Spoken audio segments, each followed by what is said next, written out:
पण आयला ही कोणतर दिसतंय बाबा. राम राम. अरे राम राम. कोण आहे तुम्ही? आणि इतका चिटकून राम राम. आता का माणूस गट पडल्यावर मग राम राम घालायचा नसतो. रामुशाला निघालेला बोच आहे. आयला जायचं आहे का काय? आयला जायचं काय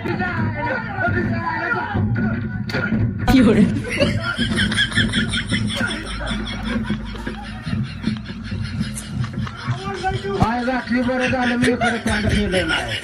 मला गावावर बैलावानी सुरुवात केली. लय दिवसातला गाठ पडलाय. कस काय आलाय? कशाला आहे घालाय पुन्हा येतोय गाय माघारी. असं भेटल्यावर पाहुण्याला मिळालाच की पाहुणा. मिठी मारत होतो. मला नको मिठी मारो. बर कस काय आलाय? बायकून ह्याला आलोय. तो का हा म्हणजे ताईला न्यायला आलाय का तुम्ही? हा बोंबला. अहो काल तर मला फोन फिन करायचा. हा ती बाळातपणाला गेली की. मी तिकडे आहे घालतो बाळापणाला इकडे गेले. माझी बायको 9 महिने 9 दिवस सरल्या तर पोटात लागलंय. तू काय तिला बघायला गेली? हा मग असं का माझी इजारवाले